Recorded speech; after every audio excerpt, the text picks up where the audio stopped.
વિસાવદરના ધારાસભ્ય ગોપાલ ઇટાલિયા પર ગઈકાલે એક જામનગર ખાતેની સભામાં તેમના ઉપર જૂતું ફેંકવાની ઘટના સામે આવી હતી, જેને કારણે ગુજરાતના રાજકારણમાં ગરમાવો આવ્યો છે। ત્યારે આજે સુરતમાં આમ આદમી પાર્ટીના નેતાઓ દ્વારા પત્રકાર પરિષદ યોજાઈ હતી અને આપણી સાથે આમ આદમી પાર્ટીના પ્રદેશ મહામંત્રી મનોજભાઈ સોરઠિયા જોડાયા છે।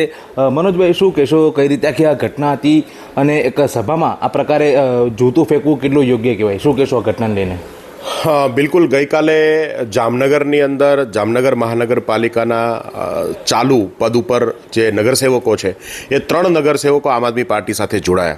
समग्र गुजरात में आम आदमी पार्टीनु जे परिवार है मोटो थई रह्यो छे, लोको जोड़ाई रह्या छे, नेताओ जोड़ाई रह्या छे। एवा समय में भाजप और कांग्रेस बंनेना पेट में तेल रेड़ायुं छे। गई कालनी घटना जे छे समग्र घटना षड्यंत्र हतुं।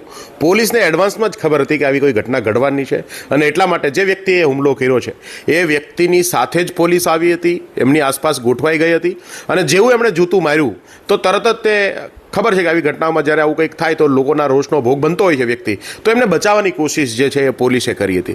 નોર્મલી સંવૈધાનિક પદ ઉપર જે વ્યક્તિ હોય, ધારાસભ્ય કક્ષાનો વ્યક્તિ ઉપર આવો હુમલો થાય તો પોલીસનું કામ છે કે પહેલાં એમને એ પ્રોટેક્શન આપવું, પહેલાં એમને કોર્ડન કરવા, એમને સુરક્ષિત જગ્યા ઉપર લઈ જવા, પણ એ માયલું કશું પોલીસે કર્યું નથી। પોલીસે ઇવન ગોપાલભાઈને પૂછ્યું પણ નથી કે તમને વાગ્યું કે નહીં, કેટલું વાગ્યું, શું થયું, આ તે, અને માફી પણ નથી માંગી।